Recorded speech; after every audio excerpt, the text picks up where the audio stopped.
La courbe CF trace ci-dessous la représentation graphique d'une fonction f définie et dérivable sur sur R.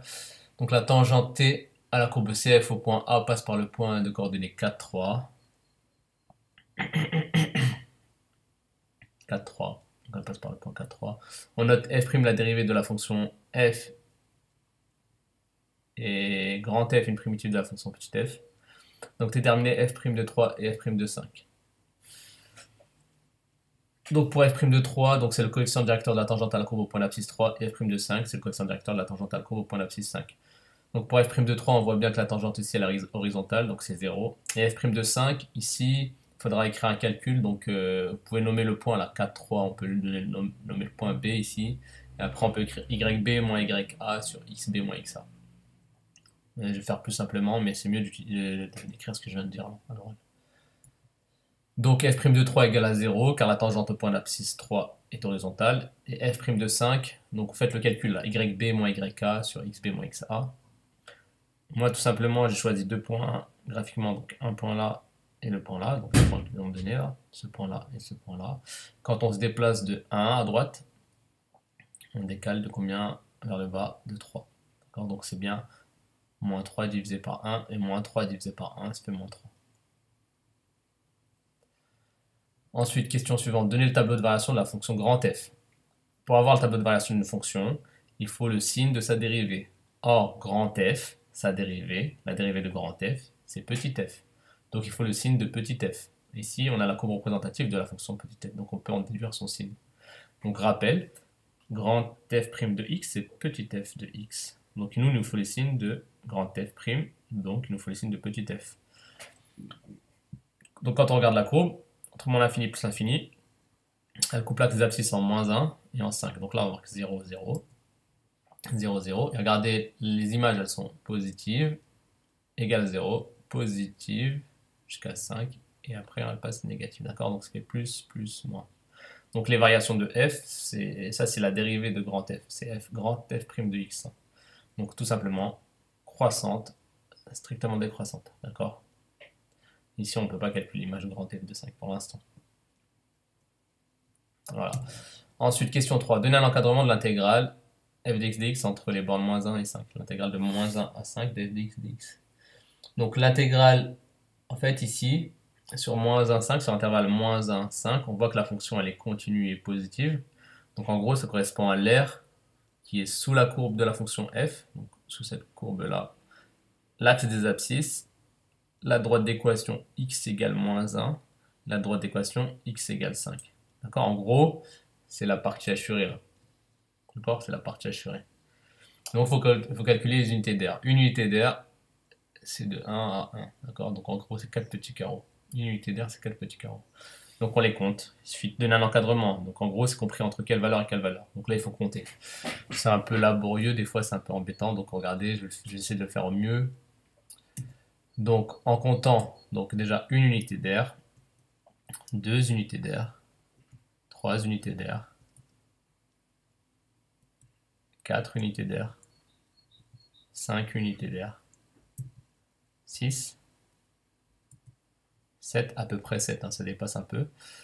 Et ensuite, après il faut comptabiliser en gros. Donc là on en est 1, 2, 3, 4, 5, 6, 7. Ensuite ici en comptabilisant on va dire que là ça fait un carreau à peu près, un carreau. Donc 1, 2 carreaux.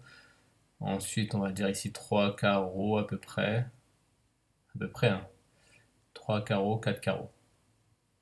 Donc 4 carreaux, ça fait une unité d'air. Donc là, 1, ça, tout ça, 1, 2, 3, 4, 5, 6, 7, 8. Donc tous ces petits morceaux-là, ça fait 8. D'accord? Après, il nous reste ça. À peu près avec ça. Donc ça fait pas 4 carreaux en tout. Donc là, ça sera entre 8 et 9. Après, on aurait pu mettre entre 8 et 10 pour être sûr, d'accord? Donc là, on donne un encadrement entre 8 et 10, ou entre 8 et 9. Entre 8 et 9. Donc là, en gros, c'est un peu laborieux, il faut juste compter les carreaux. Donc c'est entre 8 et 9.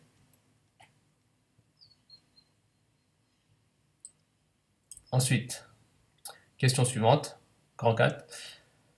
Une des trois courbes ci-dessous est la représentation graphique de la fonction f' et une autre est celle de la fonction grand F. Déterminer la courbe associée à la fonction f' et celle qui est associée à la fonction grand F. On va commencer par la fonction grand F, comme ça c'est plus simple. Je vous ai redonné le tableau de variation qu'on a trouvé là dans la question d'avant.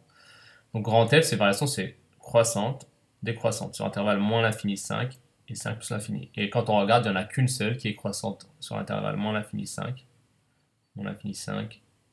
et décroissante 5 plus l'infini. D'accord, les autres? Non, c'est pas le cas. Celle-ci, elle est croissante, décroissante, mais là, c'est croissante jusqu'à 1 et décroissante ensuite. Donc on voit bien que la courbe, c'est C3. D'accord, C3 est la courbe représentative de la fonction grand F, car grand F est croissante sur moins l'infini 5. Bon, là, ici. Et strictement décroissante sur 5 plus l'infini. Et la preuve ici, elle a demandé une tangente horizontale en moins 1, parce que sa dérivée elle est égale à 0. Regardez, en moins 1, on a bien une tangente horizontale. Voilà, et ensuite maintenant, il faut déterminer la dérivée. Donc pour la dérivée, regardez bien. Ici, il nous reste plus que deux courbes, donc la courbe C1 et C2. Ici, pour la dérivée, donc le signe de la dérivée donne les variations de la fonction f. D'accord? Or, la fonction f, elle est décroissante, croissante, décroissante. Donc ça veut dire que la dérivée, elle doit être négative, positive, négative. Parce que la fonction f, elle est décroissante, décroissante, croissante, décroissante. C'est-à-dire que sa dérivée, son signe, ça doit être moins, plus, moins. Or, quelle est la courbe qui est négative, positive, négative? C'est celle-ci. On voit bien négatif, positif, négatif. Alors que celle-ci, elle est positif, négatif, toujours négatif d'ailleurs. Donc on voit bien que ici, le signe de la dérivée, donc ça c'est la fonction dérivée, c'est f'. Pourquoi? Parce que son signe, regardez, c'est négatif, son signe, positif, négatif. Je parle du signe, je ne parle pas des variations. Donc négatif, si la dérivée elle est négative, c'est-à-dire que sa fonction f elle est décroissante. D'accord? Et donc c'est bien le cas. Alors que ici, regardez, là c'est positif. Donc ça veut dire que si ça avait été f' ici, c'est-à-dire que petit f, ça serait décroissante sur l'intervalle moins l'infini moins 1. Or ici, sur l'intervalle moins infini moins 1, la fonction elle est décroissante. Donc ça veut dire que la dérivée elle doit être négative. Ça suffit, hein, juste ce morceau-là, il suffit, moins l'infini moins 1. Donc c'est un courbe représentatif de la fonction f', car f est strictement décroissante sur moins l'infini moins 1. D'où f' de x doit être négatif sur moins l'infini moins 1. Or, quelle est la courbe? C'est 1 ou c'est 2 qui est négatif sur moins l'infini moins 1? D'accord, donc c'est bien celle-ci. Ensuite, question 4b. Donc la question 4b, il faut bien regarder le cours, je vous l'ai envoyé. En déduire la valeur exacte de l'aire du domaine colorié. Donc pour avoir la valeur exacte, donc pour calculer cette intégrale-là, il faut déterminer une primitive de petit f et calculer l'image de 5 par la fonction grand F et l'image de moins 1 par la fonction grand F. D'accord? Donc en gros, il faut calculer ça. Grand F de 5 moins grand F de 4. Or, on a vu que C3, c'était la courbe représentative de la fonction grand F. Grand F de 5, F de 5, grand F de 5, c'est 4. Et grand F de 4, c'est pas 4, pardon, j'ai fait une bêtise, c'est moins 1. D'accord, ici moins 1, grand F de 5, moins grand F de moins 1. Et grand F de moins 1, c'est moins 4,5. D'accord, là je ne me suis pas trompé, moins 4,5. Donc ça fait 4 moins 4,5. Donc ça fait 8,5 UA. D'accord, c'est une unité d'air parce que là c'est positif.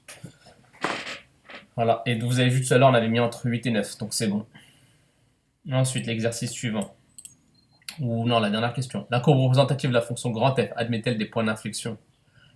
Donc quand on regarde ici, on voit bien que là c'est concave, après là c'est convexe et après concave. Donc normalement il y en a deux, mais on va le faire comme il faut algébriquement. Donc pour ça, il faut déterminer la dérivée seconde de grand F. Donc il faut dériver grand F. Quand on dérive grand F, on obtient petit f, et quand on dérive petit f, on obtient f'.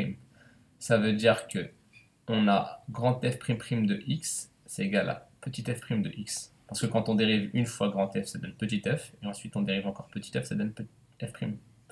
Or, la courbe représentative de la fonction f' est C1. On l'a vu dans la question d'avant. Donc, quand on a cette courbe-là, qu'est-ce qu'on voit? On voit qu'elle s'annule en moins 1 et en 3, et elle change de signe. On passe de moins à plus, et ensuite on passe de plus à moins. Donc, la fonction f' s'annule et change de signe en x égale moins 1 et en x égale 3. Donc, la courbe représentative de la fonction grand f admet deux points d'inflexion en x égale moins 1 et x égale 3. Et quand on remonte en x égale moins 1, ici, on a bien un point d'inflexion. C'est ici qu'on passe de concave à convexe. Et x égale 3, ici. Et c'est ici qu'on passe de convexe à concave. À la fin de l'exercice. D'accord, donc c'est ça la conclusion. Exercice 3. Soit f une fonction définie dérivable sur l'intervalle 0 plus l'infini. On sait que f de 2 égale à moins 4 et que le signe de la fonction f est donné par le tableau suivant. D'accord, donc là on a le tableau de f sur l'intervalle 0 plus l'infini, 0 ouvert, 0 c'est une valeur interdite. Soit grand f, la primitive de la fonction f sur l'intervalle 0 plus l'infini, tel que grand f de 4 égale à 1,5. D'accord. On note C la courbe représentative de la fonction grand f. Donner le tableau de variation de la fonction grand f. Donc les variations de la fonction grand f, ils sont données par le signe de sa dérivée. Or, la dérivée de grand f, c'est petit f. Et le signe de petit f, on l'a. Donc les variations, c'est très simple. Voilà, vu que la dérivée de grand f, c'est petit f, c'est négatif, donc c'est décroissante, croissante. Et grand f de 4, il est là, grand f de 4, c'est 1,5. Donc question très très facile. Ensuite, question 2. On suppose que la courbe C, je vous rappelle que la courbe C, c'est la courbe représentative de la fonction grand f, passe par le point 2, 3, de coordonnées 2, 3, le point A de coordonnées 2, 3. Donner l'équation de la tangente à la courbe C au point A. Donc qu'est-ce qu'on sait? On sait que le point A a pour abscisse 2. Donc qu'est-ce qu'on cherche? On cherche y est égal à f' de 2, grand f' de 2, facteur de x moins 2 plus grand f de 2. Or, grand f' de 2, on a dit que la dérivée de grand f, c'est petit f. Donc ensuite, en fait, ça veut dire que grand f' de 2, c'est petit f de 2. C'est f de 2, en fait. Donc c'est ça. F de 2, c'est moins 4.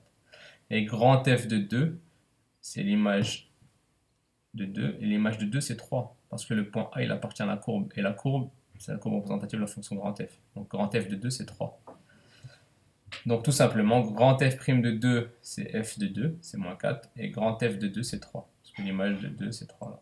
Et après, on distribue moins 4 fois x, moins 4x, moins 4 fois moins 2 plus 8. Et 8 plus 3, ça fait 11. Donc l'équation de la tangente, elle est là. Fin de l'exercice.